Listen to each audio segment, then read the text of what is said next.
Hey everybody, Roxabox90 with another top 10 EDH Commander card countdown. Today we're going to go through the top 10 Fate Reforged cards from the new upcoming set. The full set was spoiled Friday, and we got a lot to go over. So let's hop right in, realize the criteria are going to be the same that they have been in the past. We're going to have multiplayer only focus. We're also going to have towards the bottom of the list cards that are more specific and narrow in terms of their overall playability and use versus cards that are towards the top, which are more universal and we'll probably see more play overall in the larger format. We have an honorable mentions list that's quite long, but realize that these are not in any particular order. Starting off with Sage's Reverie. This card is really powerful for any sort of deck that is aura heavy, such as Zur the Enchanter or Earl the Miststalker. This card is fantastic for those kind of decks because it gives you not only card advantage, massive card advantage, but it also gives power boost for your commander. I think it's a fabulous fit-in for those kind of decks. Renowned Weaponsmith. This card is a utility creature that help artifact decks tremendously.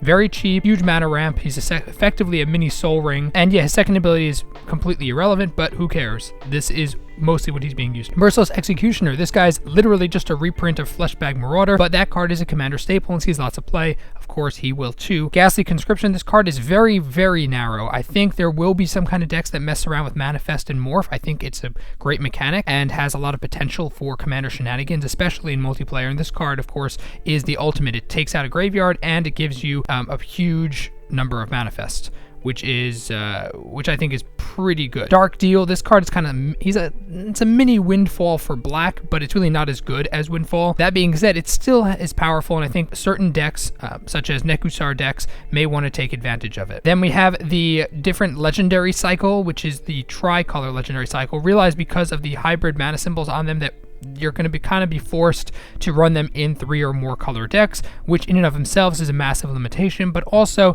they themselves have certain mechanics that lend themselves towards specific kind of builds. With Shaman of the Great Hunt, this card I think is great because it gives massive card draw to decks like Animar, which could always use more card draw. However, this card is very narrow and that can only use a certain kind of deck. Dagatari the Adamant, same kind of thing, token heavy, 1/1 counter decks. Temporal Trespass wraps up our honorable mentions list. This card is potentially 3 mana for a Time Walk, but it exiles itself, which means much like Temporal Mastery from Avacyn Restored, this card is going to be fairly narrow in its commander use overall. Getting to the top 10 list.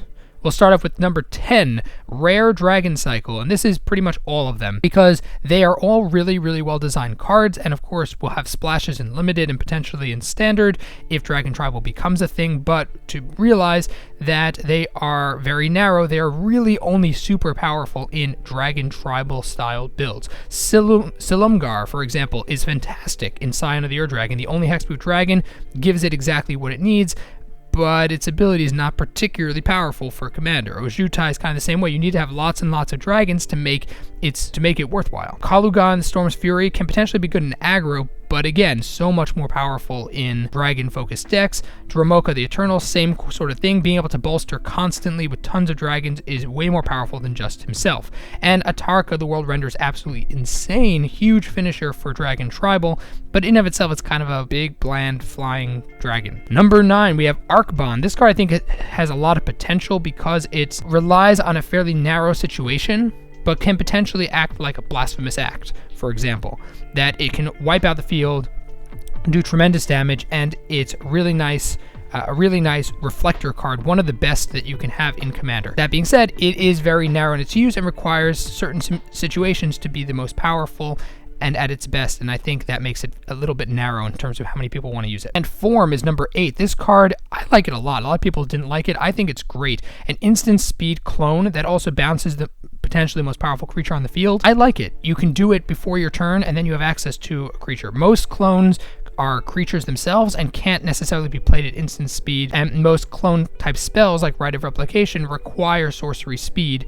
This is instant speed. I think that gives it a huge boost for the Commander format, and I think it'll be a very nice political card. Then we have Mob Rule at number 7. This card is really awesome. It's basically a mini Insurrection, but if you guys recall, cards like the commands are so powerful because they give you choices. Mob Rule is cheaper for red. That matters a lot since you don't have a lot of ramp most of the time in red, but it also gives you the choice. Do you want to gain control of all the biggest creatures? But let's say there's a token army out. Then you can gain control of all the tokens instead. It gives a little bit of flexibility. Yes, it's not as game ending as Insurrection, but I think for 2 less mana, that means a lot. It's also more splashable than Insurrection for multicolor decks. Great card. Crux of Fate, number 6. This card is a big black Wrath for 5 mana that most of the time is a Wrath.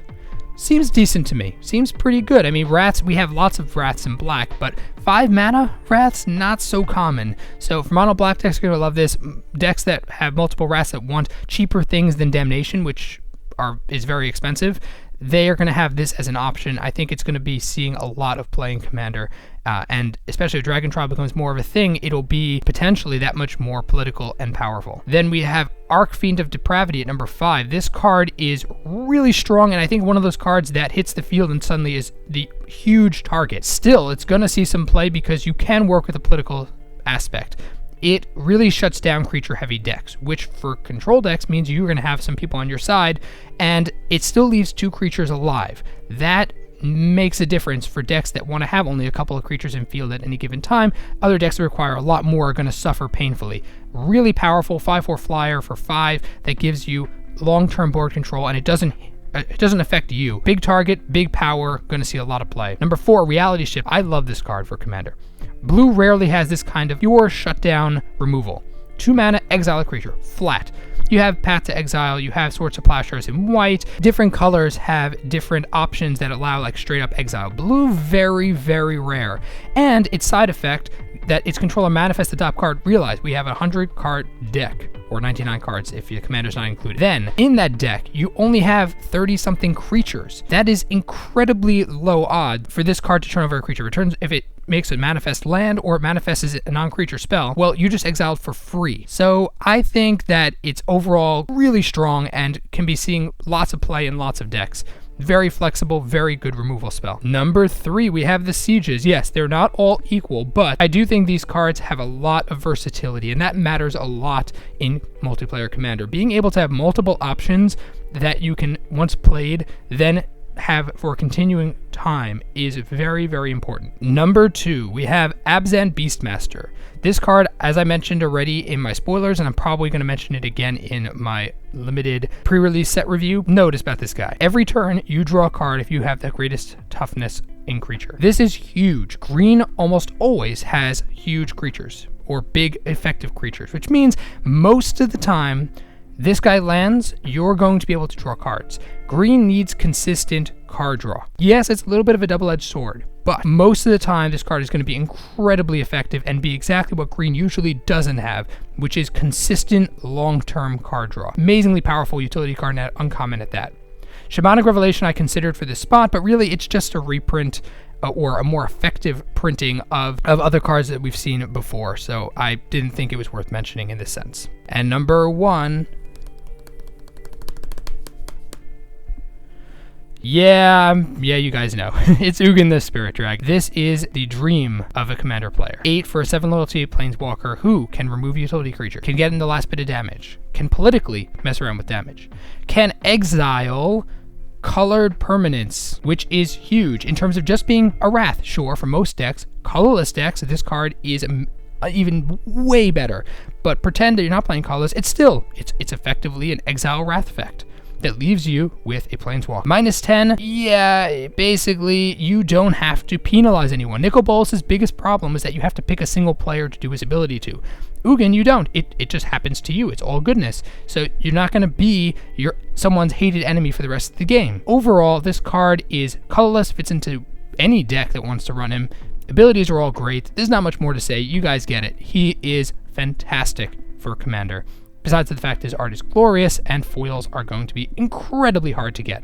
Amazing card. So that is my top 10 Fate Reforged list for Commander. I hope you guys enjoyed. If you did, please tap that like button, and if you're new to the channel, check in and subscribe. You can also check out my 10,000 subscriber giveaway. We got a conspiracy booster box being given away to you guys, as well as a 4-binder, very rare, amazing playset designed binder. You guys can check that out. The link will be in the description and in the video. If you guys have further comments or want to let me know what you think of the list and any additional cards I may have missed, please put those down in the comments section. And as always, Roxabox90 signing out. I'll see you guys next time.